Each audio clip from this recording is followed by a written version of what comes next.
आशा करता हूं आप सब बहुत अच्छे होंगे। मेरा नाम है सिद्धांत अग्निहोत्री। स्टडी ग्लोस पे आपका बहुत बहुत स्वागत है। दोस्तों, आज हम बात करेंगे India and the world, Bharat और दुनिया की।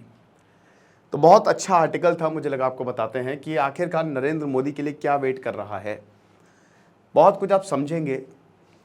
नरेंद्र मोदी का शपथ ग्रहण समारोह रहा, बहुत सारे लीडर्स को बुलाया गया, लेकिन क्या काम करेगा इस बार अजीब बात है। खैर, पाकिस्तान को तो वैसे भी नहीं बुलाते। हालांकि पिछली बार 2014-2019 में पाकिस्तान को इनवाइट भेजा था, लेकिन इस बार तो भूल जाइए, क्योंकि 370 के बाद वैसे भी हम पाकिस्तान से बात नहीं कर रहे हैं। तो सबसे पहले 7 देशों के लीडर्स, इसमें बांग्लादेश हो गए, भूटान हो गए, Nepal, Sri Lanka, Maldives, Mauritius and Seychelles, साथ ही साथ पाकिस्तान, अफगानिस्तान और म्यांमार, इनको इन्वाइट नहीं किया था। लेकिन इन 7 देशों के ऑफिशियल्स को इन्वाइट किया गया था। तो एक तो चीज है कि इस बार नेबरहुड फर्स्ट रहेगी और इसमें एस जयशंकर दोबारा से फॉरेन मिनिस्टर बने हैं। बिग 4 को रिटेन किया गया है। कोई बायलैटरल मीटिंग नहीं हुई। शपथ ग्रहण को शपथ ग्रहण की तरह ही रखा गया। अब भारत जो है, अगर डिप्लोमेसी की बात करें तो यू हैव टू अंडरस्टैंड कि इस समय ये जितने भी देश है ना, ये भारत के लिए बहुत इंपॉर्टेंट है। किस तरीके से भारत इनको टैकल करेगा। देखिए, सबसे पहले हम बात करते हैं तो सबसे पहला देश है पाकिस्तान।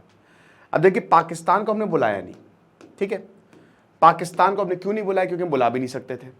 आतंकवाद की घटनाएं जो हैं वो पाकिस्तान से ही हो रही हैं। 2014-2019 में स्वेरिंग सेरेमनीज में पाकिस्तान ने नवाज शरीफ को बुलाया था, सार्क कंट्रीज के लीडर को भी बुलाया था। लेकिन जैसा कि हमने बताया कि टेरर अटैक हुए हैं पाकिस्तान की तरफ से, तो इस समय हमारे सबसे खराब अगर रिलेशंस किसी के साथ है तो वो पाकिस्तान के साथ है। और वो होने भी चाहिए, क्योंकि जिस तरीके से पाकिस्तान कभी भी आतंकवादियों के ऊपर नहीं एक्शन लेता है, तो ये भी एक बहुत बड़ा रीजन है। साथ ही साथ 2019 में आखिरी ब्लो था जब आर्टिकल 370 को हटाया गया, तो पाकिस्तान तब से खफा है। लेकिन दोस्तों, अब नवाज शरीफ जब आए तब तक भारत के रिलेशन ठीक रहे हैं। दोबारा से नवाज शरीफ आ गए हैं। नवाज शरीफ ही तो ना, भले उनके छोटे भाई जो है सरकार चला रहे हैं, बट है तो नवाज शरीफ अभी। तो क्या भारत के साथ इंप्रूवमेंट होगा? सिचुएशन अभी भी वैसी ही है और इस समय पाकिस्तान की और हालात खराब हैं।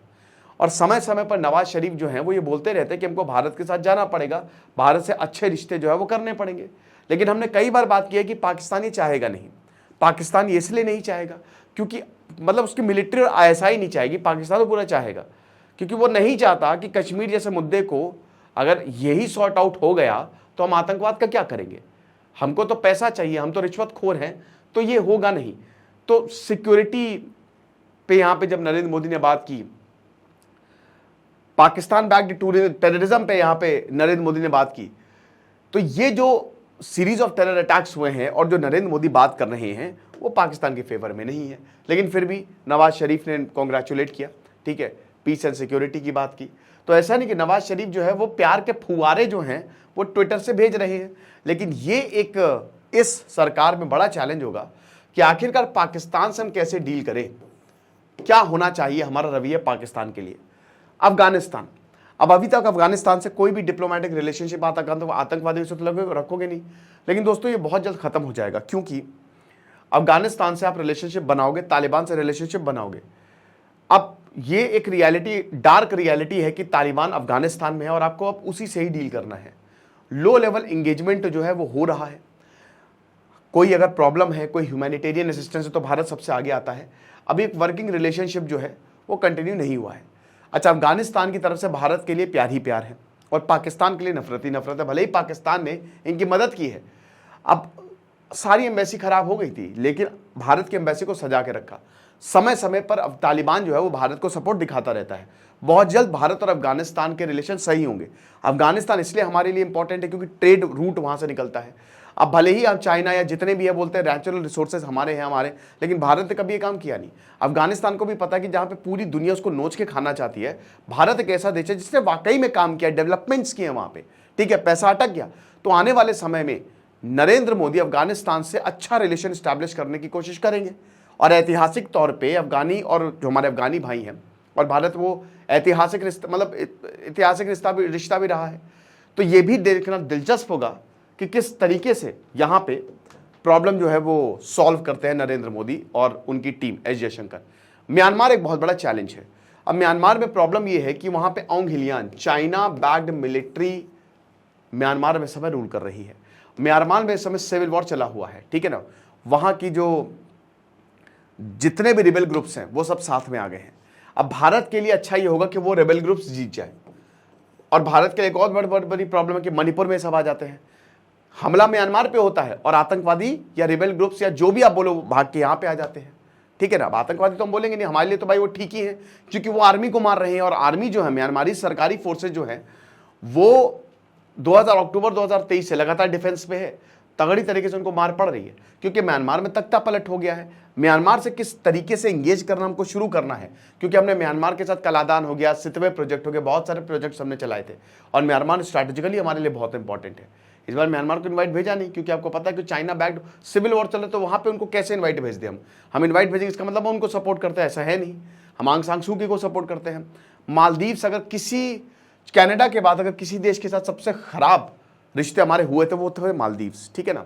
अब वो फोटो सबने देखी जब नरेंद्र मोदी लक्षद्वीप गए थे और बोला कि लक्षद्वीप को मालदीव्स का अल्टरनेटिव बनाओ, मतलब उन्होंने खाली फोटो पोस्ट की थी और फिर किस तरीके से मालदीव ने हमारे प्रधानमंत्री का मजाक उड़ाया था, ठीक है। और तब से रिश्ते जो है वो बहुत खराब। मोहम्मद मुइजू हालांकि स्वेरिंग सेरेमनी में आए थे, ये बहुत अच्छा मूव था भारत का। India out campaign Mohamed Muizzu ने चलाई थी, लेकिन रहना आपको इसी दुनिया में है, ये रियलिटी आपको एक्सेप्ट करना है। मालदीव से डेमोक्रेसी ही भारत की वजह से है, ठीक है ना, ऑपरेशन कैक्टस। तो भारत ने, आपको पता है कि हर तरीके से मोहम्मद मुइजू ने यह चाहा कि भारत निकले। भारत के मिलिट्री से लेकर भारत के हॉस्पिटल से, जो वहां पे हेलीकॉप्टर था, भारत में जितनी भी चीजें थी, ठीक है। भारत तो नेचुरल रिसोर्सेज को कौन कितना एक्सेस कर सकता है। मोहम्मद मुइजू ने कहा कि भैया आप अब रहने दीजिए, आप हमारे साथ आपका काम नहीं हो पाएगा। लेकिन फिर से दोस्तों चीजें पटरी पे आ रही हैं। मालदीव से डील करना भी बहुत जरूरी होगा। मालदीव के लोगों को पता है क्योंकि टूरिज्म कम हुआ है और मालदीव से एक टूरिस्ट बेस्ड कंट्री है, नारियल पानी वहाँ पे बहुत ज़्यादा बिकता है, तो टूरिज्म बहुत ज़्यादा भारत से आता है। चाइना ने for the time being temporary tourism भेजा बट वो कम हो गया।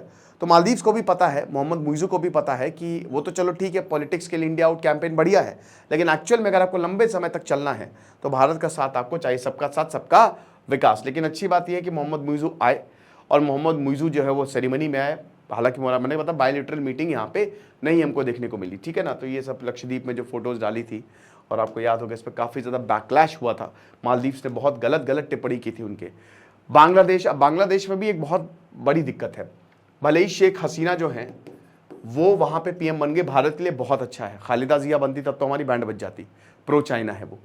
लेकिन हमको ये नहीं भूलना चाहिए कि इंडिया आउट कैंपेन पे बांग्लादेश, इंडिया, वहाँ पे भी एक इंडिया के लिए नफरत का सेंटिमेंट पैदा हो रहा है। हालांकि शेख हसीना हमेशा बोलती रहती कि बहुत ही गलत है, ये सही नहीं है, लेकिन दिक्कत है, ठीक है ना। अब जैसे नरेंद्र मोदी 3.0 जो है, इसमें कॉमन पर्पस यही रहेगा कि रेडिकलाइजेशन और टेररिज्म को खत्म करना, लेकिन एक्सट्रीमिज्म को खत्म करना। लेकिन ये इतना आसान नहीं होने वाला है। बांग्लादेश में भारत के खिलाफ सेंटिमेंट हो रहा, 5 साल तक तो हम सेफ है, लेकिन उसके बाद क्या, एक एंटी इनकम्बेंसी भी शेख हसीना के जो फेवर में है वो जा सकती है, मतलब अगेंस्ट में जा सकती है। तो यहाँ बांग्लादेश के साथ भारत कैसे डील करता है। अभी हाल ही में क्या हुआ कि जब भी जैसे नवदुर्गा हुई, दिवाली हुई, तो बांग्लादेश में दिक्कतें देखने को मिली। भारत के मंदिरों पे, जो वहाँ हिंदू के मंदिर हैं, उन पे अटैक किया गया।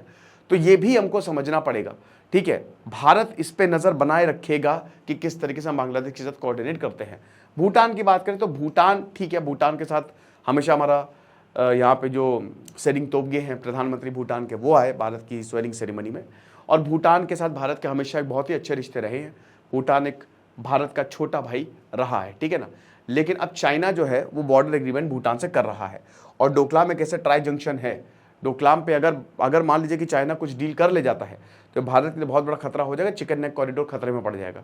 तो ऐसा हम बिल्कुल भी नहीं होने दे सकते। तो भूटान तो आना ही आना है। नेपाल की बात करें तो नेपाल कहते हैं ना कि गले की फांस बना हुआ है। जब तक यहाँ पे मोनार्की थी तब तक तो भारत के साथ बहुत बढ़िया था, लेकिन जैसे ही डेमोक्रेसी आई, कम्युनिस्ट, उन्होंने पार्लियामेंट पे उनका दबदबा चलता है और अगर वो कम्युनिस्ट है तो वो प्रो चाइना हैं।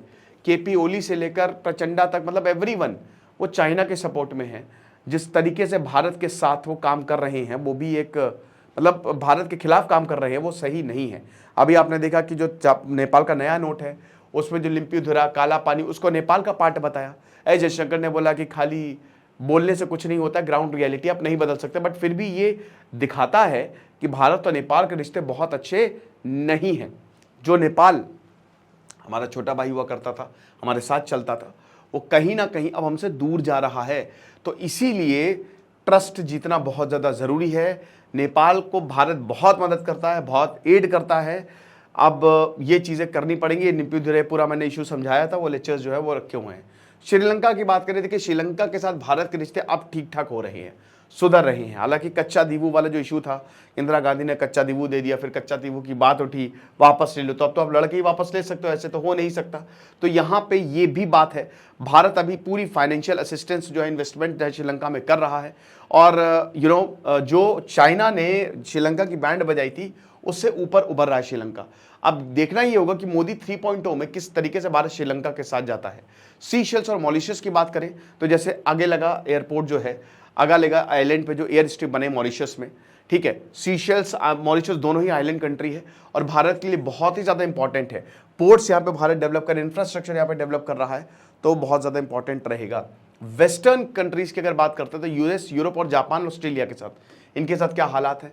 देखिए वेस्टर्न इंडिया की बात करें तो भारत पहले चुप रहता था, लेकिन इस बार भारत ने यूरोप को आड़े हाथों लिया है कायदे से। चाहे जर्मनी हो, चाहे फ्रांस हो, चाहे यूके हो, सबको एक के बाद एक लताड़ लगाई है, ठीक है ना। अब आपको पता है कि अभी अमेरिका में भी इलेक्शंस हैं और हो सकता है जो बाइडेन हार जाए, डोनाल्ड ट्रंप जीत जाए। इतना कुछ होने के बावजूद डोनाल्ड ट्रंप जीत जाए तो माइट बी पॉसिबल। तो सबसे पहले अगर यूरोपियन यूनियन की बात करें तो देखिए अब ऐसा भी नहीं कि सब खराब, भारत और यूरोपियन यूनियन के रिश्ते बहुत अच्छे हैं, ठीक है ना। तो लगभग चीजें बेटर होंगी। फ्री ट्रेड एग्रीमेंट जो बहुत समय से रुका था, यूके जो है वो अपना फ्री ट्रेड एग्रीमेंट भारत का कंक्लूड करेगा।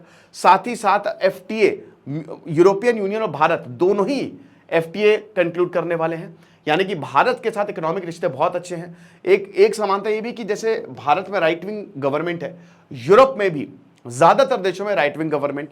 यूरोपियन यूनियन अभी जो इलेक्शन हुए यूरोपियन पार्लियामेंट के लिए, वहां पे भी राइट विंग गवर्नमेंट का दबदबा रहा है। तो ये इस यहां पे जाके हम कॉमन पॉइंट हमारा मिलता है। साथ ही साथ फ्रांस और जर्मनी के साथ हमारे रिलेशन जो है वो इंप्रूव हुए हैं। अब गुरपतवंत सिंह पन्नू, इसकी वजह से, जो खालिस्तानी आतंकवादी है, इसकी वजह से हमारे वेस्ट के रिलेशंस खराब हुए हैं। अब देखिए क्या हुआ है ना कि जैसे जेक सुलिवन जो है, उन्होंने बोला कि अभी इंडिया और अमेरिका के जो डिप्लोमेट टॉयज है वो एकदम टेस्ट होने वाले हैं। कनाडा के साथ हमारे रिलेशन इस समय सबसे खराब है, सबसे खराब। और कनाडा के साथ मतलब जस्टिन ट्रूडो पता नहीं कौन सा सस्ता नशा करके बैठे हुए हैं, लेकिन जस्टिन ट्रूडो जो है, हालांकि उन्होंने बधाई दी प्रधानमंत्री मोदी को, लेकिन वो सीधा सीधा खालिस्तानी को सपोर्ट करते हुए दिखते हैं। ऐसा लगता है डर का माहौल है। 2025 में कनाडा में इलेक्शंस हैं और जिस तरीके से वहां पे पोलराइजेशन हो रहा है आप देख ही रहे हैं। तो एक तरीके से आप कह सकते हो कि जो वेस्ट है वो पीएम मोदी और वेस्ट जो है वो साथ में खड़े हुए हैं। G7 अभी आपने देखा कि भैया जो मेलोनी भाभी के साथ, आई एम सॉरी, जो जॉर्जिया मेलोनी के साथ जो है वो नरेंद्र मोदी की बड़ी तस्वीरें वायरल हुई। और एक कहते ना, अभी उन्होंने एक वीडियो पोस्ट किया है ऐसे सेल्फी लेते हुए, वो warm regards for melody, team melody, है ना। तो नरेंद्र मोदी भी हंस रहे हैं, तो ठीक है, अच्छा ह्यूमर है। लेकिन आपको बता दूं कि ये चीज़ें हैं, राइट। यूरोप के साथ अभी तो भारत के रिश्ते ठीक है, बट इंटरनेशनल पॉलिटिक्स में ऐसे ही रहता है। अब आ जाओ बेटा आप वेस्ट एशिया, मिडिल ईस्ट। अब अगर आप वेस्ट एशिया की बात करते हो ना बेटा, तो यहां पे दिक्कत है। चाइना का चैलेंज तो ये, चले चाइना की भी बात कर लेते हैं। सबसे बड़ी दिक्कत है इस समय, अगर कोई मिलिट्री प्रॉब्लम किए जा रहा है वो चाइना है। सबसे बड़ा सिरदर्द चाइना है इस समय, क्योंकि चाइना लगातार बॉर्डर एरियाज को डेवलप करता जा रहा है। चाइना लगातार वहां पे तोपें तैनात करता जा रहा है। चाइना इस समय मतलब काफी ज्यादा टेंशन वाली स्थिति है। तो भारत को चाइना के साथ बिजनेस भी करना है और चाइना को टैकल भी करना है, ठीक है ना। रशिया की अगर बात करते हैं तो भारत के रशिया से रिलेशन भी टेस्ट होंगे। देखिए जो पूरा यूरोप और वेस्ट है ना, वो यूक्रेन, पूरा तो नहीं लेकिन हाँ वो यूक्रेन को सपोर्ट करता है। अब भारत जो है वो रशिया के साथ है, हमेशा से ही रशिया के साथ था। भारत की रशिया के ऊपर डिपेंडेंसी है, चाहे वो ऑयल्स की ले लो, चाहे डिफेंस की ले लो। लेकिन अभी वेस्टर्न सैंक्शंस की वजह से रशिया की हालत जो है वो बहुत ही पतली है। और भारत जो है अभी 15 से 16 जून को जो पीस कॉन्फ्रेंस होगी स्विट्जरलैंड में, वो स्किप करेगा क्योंकि रशिया उसका पार्ट नहीं होगा। तो एक तरीके से भारत को बैलेंस करके चलना है। भारत को वेस्ट को भी बैलेंस करना है और रशिया को भी बैलेंस करना है। तो दोनों को ही साथ में आना पड़ेगा। उसके बाद दोस्तों आपने देखा कि व्लादिमीर ज़ेलेंस्की से भी भारत ने मीटिंग की और व्लादिमीर पुतिन से भी भारत ने मीटिंग की। फिर उसके बाद West Asia, the most important, सबसे जरूरी हमारे लिए इस समय मिडिल ईस्ट है। सऊदी अरेबिया, इजिप्ट हो गया, यूएई, ईरान, कतर, यहां पे एक तो भर भर के इन्वेस्टमेंट है, भारत में भी अच्छा खासा इन्वेस्टमेंट है। साथ ही साथ जो एक्सपेट्रियाट्स है, ठीक है, जो भारत से लोग यहाँ पे नौकरी करने जाते हैं वो सबसे ज्यादा होते हैं। I2U2, India middle east Europe economic corridor, IMEC, फिर INSTC, ये वो कॉरिडोर्स है जो अभी तो इजराइल और हमास की वजह से रुके हुए हैं, लेकिन भारत को सबसे ज्यादा मदद करने वाले थे। तो इन पे भी नजर होगी कि भारत इनको कैसे डील करता है। तो ये था इंडिया एंड दी वर्ल्ड। ये टेन्योर बहुत ही इंटरेस्टिंग रहने वाला है, क्योंकि कुछ ऐसे डिसीजंस आपको देखने को मिलेंगे जो कभी आपने सोचे नहीं होंगे। आपको कमेंट बॉक्स में क्या लगता है आप मुझे जरूर बताइएगा। खुश रहिए, पढ़ते रहिए। इधर से सिद्धांत तक नहीं होता, साइनिंग ऑफ।